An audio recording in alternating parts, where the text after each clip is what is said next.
Alrighty, welcome back, ladies and gentlemen, to the Chupacabra's Lair. I am your host, Larry the Chupacabra, and we're here today to check out another suave indie game here. This one coming out today on iOS devices for iPhone and iPad. I'll be checking it out on the iPad myself, and we're going to be looking at Puzzle House Mystery Rising here today, which is a adventure mystery sort of puzzle game. It's like a 3D point and click where you gotta solve mysteries and puzzles, and it is done up by Pugapuma, a fun sort of indie gaming development group that's made up of three really passionate guys who were sitting there in a cool robotics factory somewhere, and they were like, while making an Iron Man suit of the future, they're like, you know what, you guys, what would be really cool is if we got into and made a company make mobile applications and mobile games.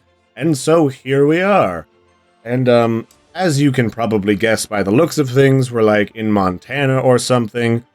We're like on the edge of the mountains somewhere. Hopefully the Rockies, because those are the cool mountains. I don't know about those Appalachia things. Those are those cute little mountains that I could swear are foothills.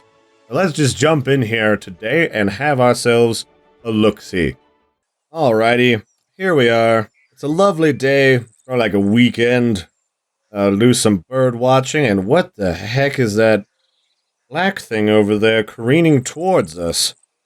Oh, it's just one of our neighbor's freaky RC drones. Fantastic. You know, I'm kind of starting to understand why the FAA decided they really wanted to regulate these things. These are just absolutely dangerous. Alright, so we now have someone's drone. We were just having some coffee looking at birds on our porch like 5 minutes ago, and this is all the direction that we get in this game. So, you know, it looks like we've got like a small RC drone, but it's like done up so that it's almost like a military drone. And it's in bits. We've got some bits over there on the edge of the table. It looks like it's missing some pieces, too.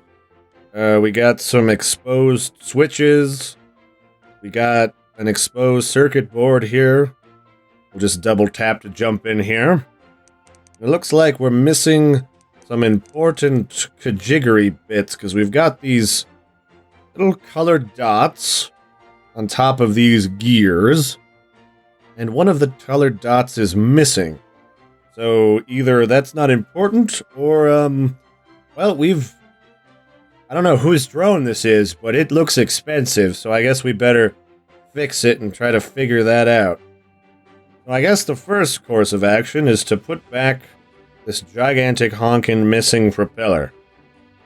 So we need to put the stabilizer right there in the center, or like the ribbing, I forget what it's called. Larry used to do quite a bit of, I used to do a lot of helicopter making. I used to make, rockets, you know, those little solid fuel rockets that you could make as a kid that you bought at, like, Hobby Lobby. I used to make a lot of those. Those were a lot of fun. So I'm kind of familiar with the whole sticking stuff back together. I may not have a robotics degree, but I think I do okay. So now we've got the propeller wheel. So that's the good first step. We can pop back into here. Pull that out of our inventory sidebar. So now that's working, I think. And here's another one hiding out underneath. This one's intact, thankfully. Dude, I live in Montana in this game. Do you think I just have, like, needle-nose pliers and tiny little tools? Well, I do, because I'm weird, but that's not the point. You don't just have that stuff on your porch when you're bird watching. Unless you're a mad scientist. Oh, and looks like there's some gook underneath of it. What are you doing? What are you doing, helicopter? Oh, you're gonna give me the bits. Those look like important tiny little bits, too. What do we got here? Oh, wow, that is... Alright. So we've got a base, and a lot of really delicate-looking bits. Maybe this is the gyro stabilizer that it runs on. And it looks like we gotta match them all up. So is it this blue one? Nope, that's too big. This black one looks like it fits into the bits. Now we've got to line her up. Alrighty. Then, the black, or the gray one? No. Blue one? I suspect, here we go. We line up the blue parts with the white parts. We flop in this one? Maybe? Dude, I don't know. Do you think I went to school for... I already went to art school, alright? I didn't have to worry about machines. Alright? Someone breaking these things are usually someone else's problem. Alrighty, going well. We just gotta match up the shapes. And you know, I always really liked these types of puzzles in the past. Because it was all just about, especially for someone who's a highly visual person and a visual learner like me, I always loved those books as a kid that were all about finding things in the mess that was specifically made for visual learners, which I always got a kick out of. So now we have either a gyroscopic stabilizer or a robot nipple. So one of those things we just got. Alright, so now we have an item. Does that go on top? Doesn't look like it does, though we've got this hole here. Not really sure what that does. And then we've got these switches, which I can't... Are these switches? I'm pretty sure those are switches. Alright. We'll pop in here to the nose cone. Oh, good.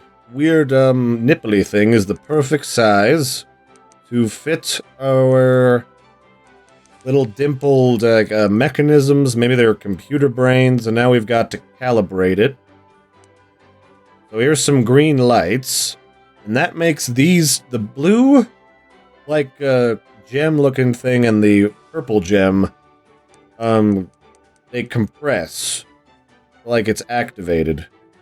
Now these, the big one and the little one are activated. I guess we gotta get all of them punched down at the same time by matching up the right colored green indicators, or else the whole thing gets snafooed. Oh, there it was. Huzzah, we got it. Alright, now it's twitching. What does the twitching mean? Doesn't appear to have done anything. Doesn't look like any other stuff came out of it. What about these weird switchies? Was this... Nope, can't do anything with the switches. Tell me your secret. Oh, there's a switch. Hello. Flick that switch to the on position. Always make sure that your RC helicopters have batteries. And then, oh, and now the little switchies are green. Oh, and I gotta take 2 of my fingers. I get that multi-touch capacity built in there. Oh, are you for real, you guys? Are you for real right now? Look, this is clearly an electronic majigger, alright? Do I really have to wind it up like a wind-up toy? Or do I... Is that what this is for? I guess. So I wind this up. Really? Alright. Let's wind you up. Okay, we've brought the jet engine back to life using a wind-up. Oh, and it's got an iPad inside of it. Hot diggity. I always wanted to spy on my neighbors when they were undressing or doing weird stuff in their backyard. And now I get to do that. What does it see? It sees the same lovely landscape that I started vacationing here in Montana for. Alright, so we just gotta swivel these bits around and line them up with where they belong on the circuit board, so that all of the computery logic can go to the right spots. That's the outer ring, and I always start with the outer ring on these things, because... Oh wait, never mind. The inner ring doesn't move, so you can start wherever. Usually all of the rings, including the center, move. So you usually have to start at the outside and work your way in, or vice versa.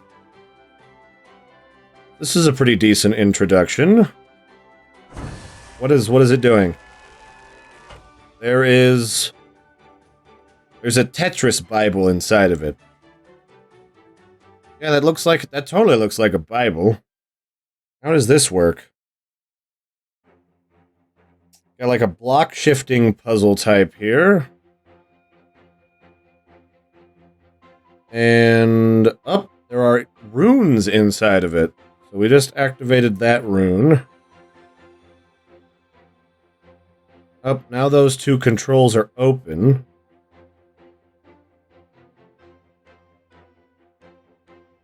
Now that one's open, and... Okay, I guess it's a shuffleboard puzzle. Huzzah! We've done the thing. And now we have a mystery journal. The journal. It is a persistent inventory item. Tap the icon in the inventory to view the journal and find clues and hints. Alrighty, so this is the part of the game where we find out where the mystery is. We've got a book, a journal. Looks really old and kind of Bible-y with all those really nice inscriptions and scroll artwork and stuff. And so we've got some pictures from around the state that we're living in. We got some park pictures and some birds. And someone we know presumably has gone on some sort of nature safari. And they found out some conspiracy information. They've written all of it in ancient alienese. I haven't taken alienese since high school, so I can't tell you what it says. We're just going to have to go off the pictures. And Aunt Marcy and Jake the mailman, they've gotten lost or kidnapped somewhere in the woods on a map that they got from, it looks like Village Inn, like they drew inside the lines this time. And they need our help.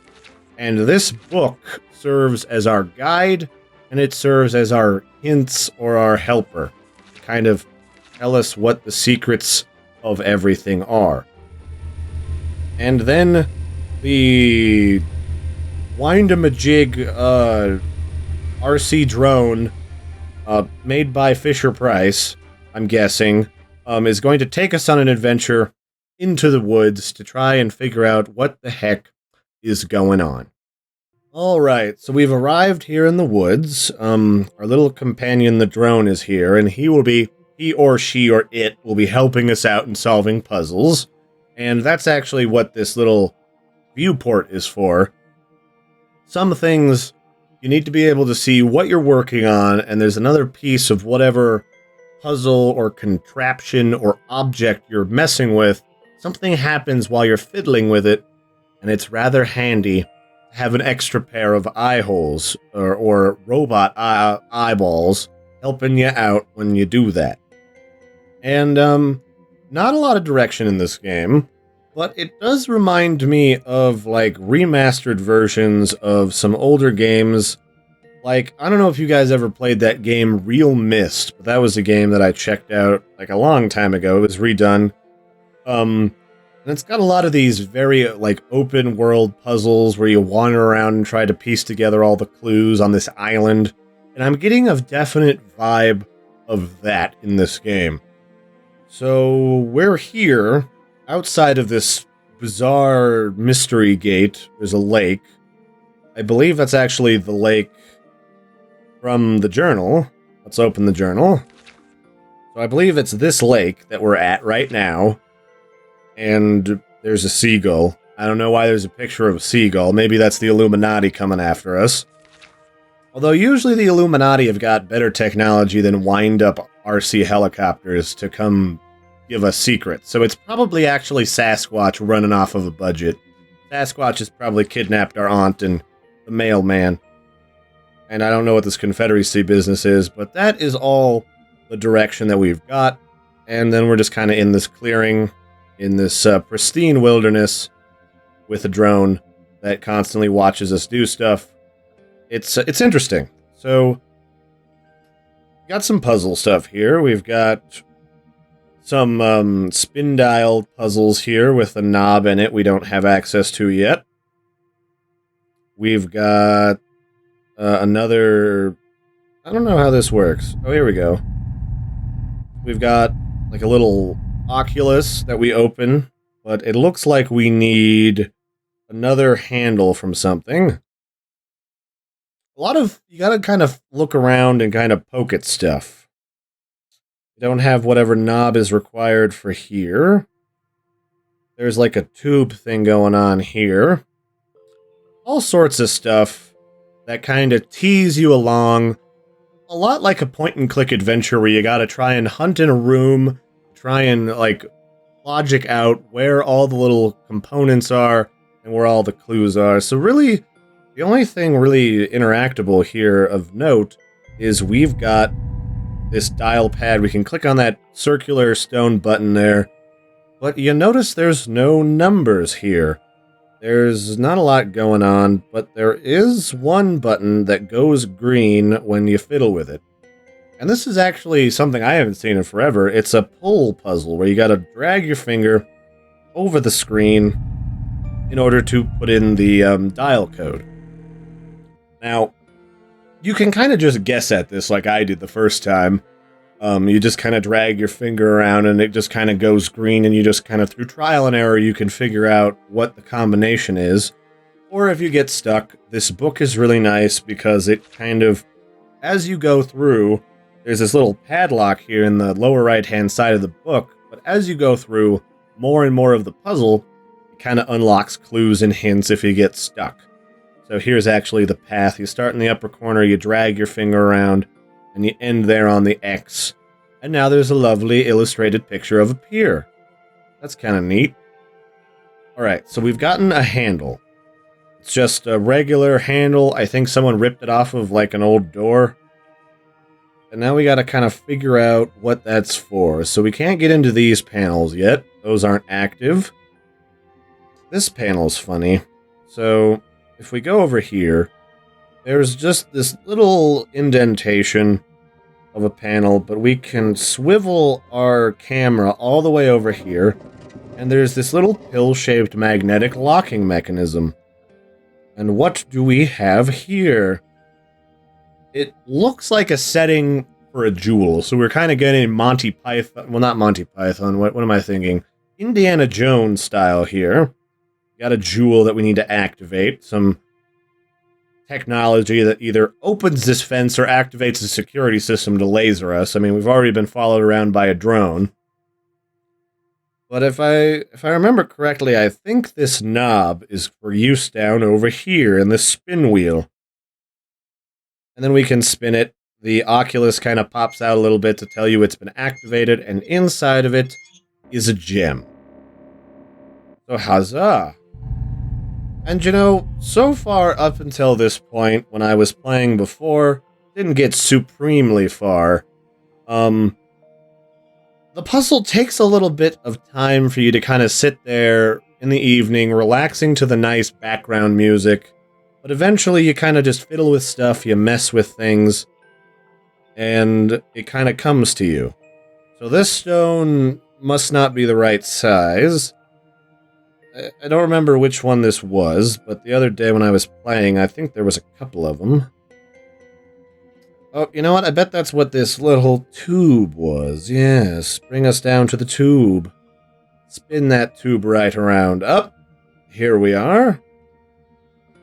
Kind of like those tubes that you use when you go to the bank.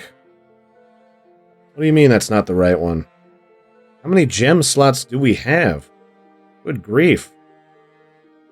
Too many gem slots, just like we have too many cooks. Oh, it was this one. Just didn't click it quite right. So make sure you click, and poke the heck out of these puzzles. Sometimes they can be just a touch fiddly. Up. And we have activated one of the towers. And it is communicating with the drone. The drone is sending out a distress signal, and the aliens and Sasquatch are going to come try to murder us. So, or maybe the drone's just going to go look at something on the other side there. Alright. So the drone has got its attention on something back there, and this is the part where you get introduced to the notion of using the drone to solve puzzles. And I guess the drone can poke buttons, and inside of this device, whatever this is on the backside, is this funny little knob. And that's all that's back there. And that knob coincides with this little notch here. And so that activates this puzzle, and then it goes through a quick sequence to see if you can memorize a pattern to put everything back the way that it was. Good news, this is one of those puzzles that has more than one right answer, which is nice. Something that I definitely appreciate. But good news, I'm really good at visual puzzles, so this doesn't go too badly. And then there's one of these puzzles, and these things always tormented me as a child. We need to get all of these activated as green, but as you hit other buttons, the buttons around them begin to react and misbehave themselves, so that you can't really get everything set up the way that you want. And it's really just a matter of trial and error and quickly pressing all the buttons. And I don't remember... Oh, it does have one in here. Alright, so never mind. I was wondering if they had a clue in here, because not all the puzzles have clues, but they do actually have the sequence to help you get started. That's kind of nice. And that gives us another knob. Not sure what that knob was for. Was it over here? Nope, that panel's not activated. This one's used up.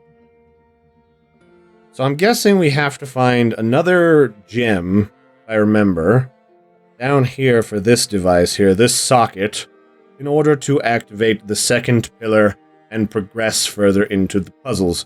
And so far, oh, here we are. I kind of like the direction that Pugapuma has gone, and they have sort of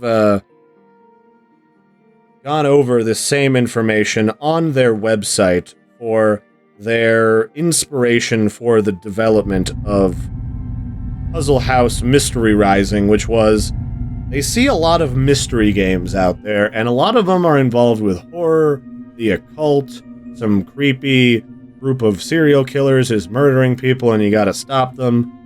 And, you know, that's not always the best thing, you know? It's not always as approachable for people. So the idea behind Puzzle House is that it's a more open, friendly mystery. Who knows what's going on? We don't know if it's sinister. We don't know if it's just a mishap in an ancient ruin somewhere in the mountains or an ancient device. And we've got to find our aunt and Frank the postman. Did I name him Frank? I think I named him Frank, and see what's going on. So now we've got some floating puzzle boxes held up by alien technology, and we've got to get the correct sequence of runes in order to unlock them. And you know, it occurs to Larry that at some point in the past, no, get out of here. You didn't see that we had some sort of device. I guess the book doesn't say anything about it, but some sort of device that had 3 runes at one point, and here they are. I'm not really sure what these runes come from. I think they may have just made these up, but they look like something at a castle in the sky, like it was in those floating cubes inside the castle that did all the inner workings of the computer. And so that's a kind of a cool throwback. So we've got the dashed lines already down here. We lucked out on that one. In the top, we need the police baton stairway symbol. I just like to name these things as I go to help me remember, so here's that symbol. And then after that, we need the weird musical horseshoe symbol with a dot. Where are you, horseshoe? Is that you up there? No. Here we are. And once you get them, the glass pane drops down, and we gain access to the blue sapphire crystal. Now, actually, that looks like a piece of lapis lazuli. Lapis lazuli? Anyway, lapis lazuli is a heck of a material. It comes out of places like the Middle East.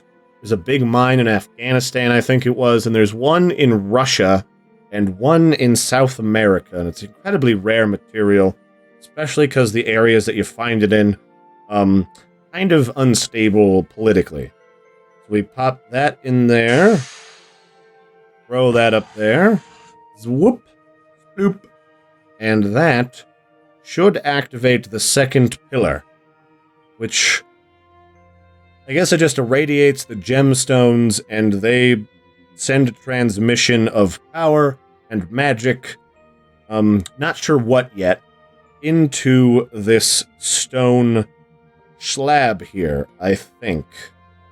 Maybe. Was it? Or oh, nope, we have this activated now.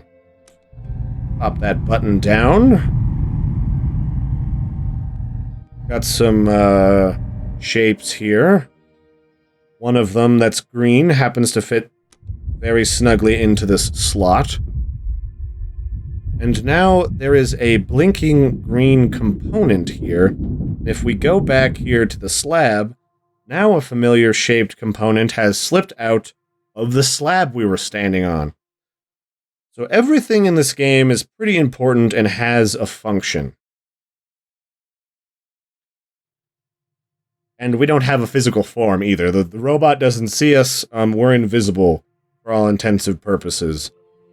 Now, this is one of the things that kind of bugged me about the game, was some of these puzzles require you to use the book, or at least they do if you really want to figure it out without trying it 50 times, which is okay, I guess. But I was never good at figuring out combination locks, personally. So here's the combination. So first, need to find the wheel, this little wheel here, that wheel system, and then we need to grab the crescent moon with a dot symbol. That's over here.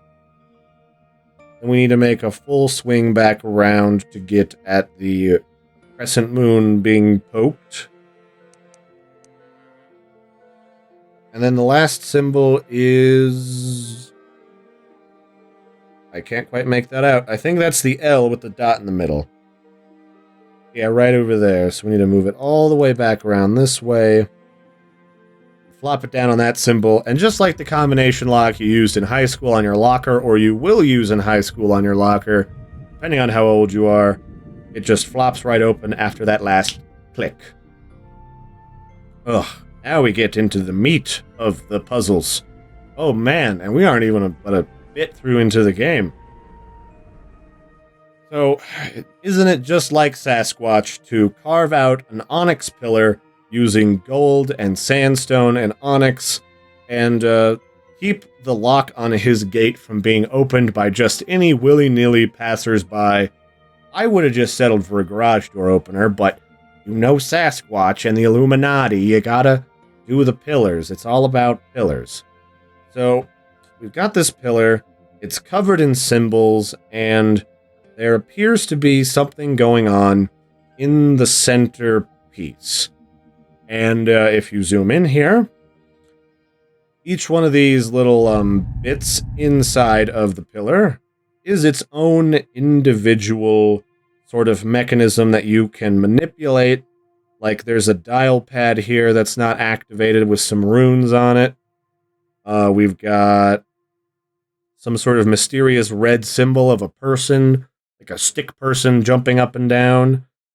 And these little knobs on the side take us to individual compartments stored somewhere within the little cylinder itself. And this thing, it's funny, this component here controls which segments of the pillar are powered or not by pulling down these little grates. Don't ask me why. I have no idea. I've never seen a puzzle quite like this in my life, but that's what we've got going. So we need to figure out something about what is going on with these symbols here. And eventually, I suspect they think you can suss it out, but somewhere hiding in here amongst these runes, so look for the double arrowhead rune here, is a device that we need. It's hiding. It's trying not to be found. Oh, here it is. It's a little knob, and each one of these knobs corresponds... Something's up here. There's too many knobs. They're just giving me knobs. I think we ran into a bug. Not supposed to be this many knobs yet. Alright, well, we turned that knob. And that reveals another knob. We're just a bunch of knobs here today. I don't know if you knew that. We're just a bunch of knobs. Going through life. And eventually you got to use all of these knobs to open up all of these compartments to get at this knob.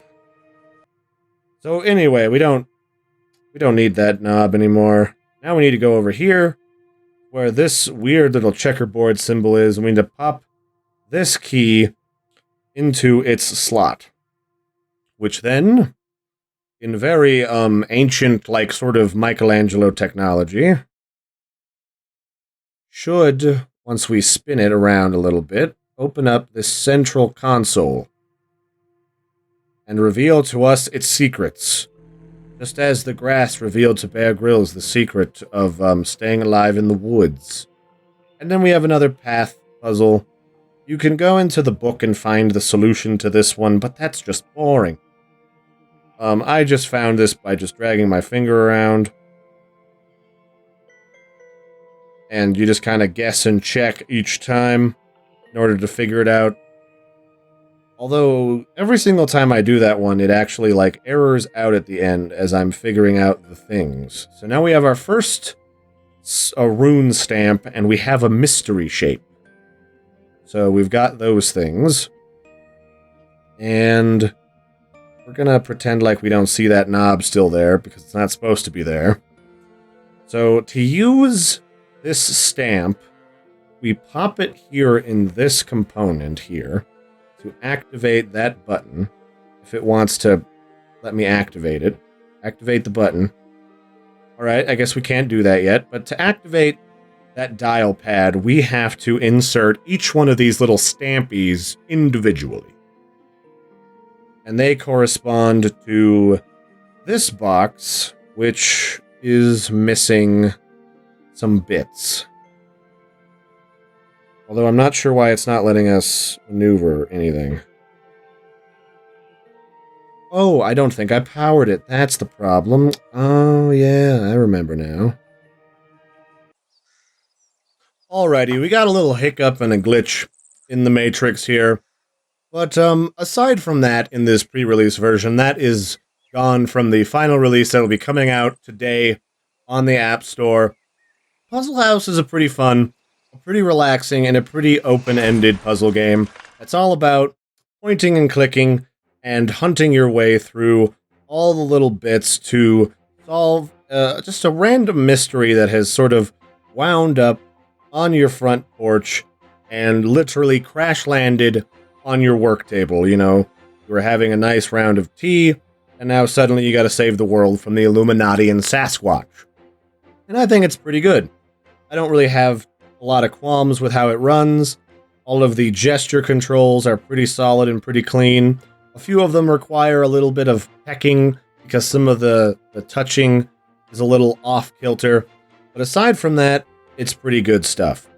The only things that I've sort of been having issue with so far is all of the puzzles seem very linear. It seems like all you have to do is kind of peck at it for a little while, and you'll eventually figure it out until it gets into some of the more dynamic puzzles like we were just seeing there with the pillar.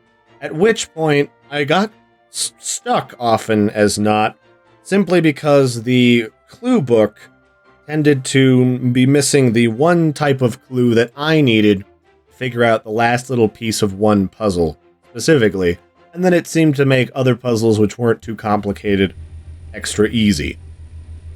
So yeah, I mean, aside from those kind of things, it's a very simple, it's a very straightforward puzzle game that does offer quite a few brain teasers that can kind of get your thinky parts going in your head. It kind of lacks an open world type of puzzle environment that I'm so used to from a lot of horror games. That would kind of throw me off from a potential purchase, even though it's only a $3 game. But aside from that, the game's really relaxing, 3D is spot on, none of the modeling's a problem or anything. The music is nice and relaxing, and if you're looking for a good puzzle game for you, maybe your kids, or something that you can just kind of sit down and relax and play, to kind of challenge your brain, to exercise your thinkers, this is perfect. Check out Puzzle House Mystery Rising. As of today, it's available on the iOS App Store. It's also available on the Google Play Store for Android devices. And if you've got a Kindle Android device from Amazon, it's also available on the Amazon App Store for Fire devices. I've been your host, Larry the Chupacabra. Don't forget to like and subscribe. Helps me out a whole bunch. And I will catch you next time. Be sure to check this game out on whatever device you've got. And toodaloo, everyone.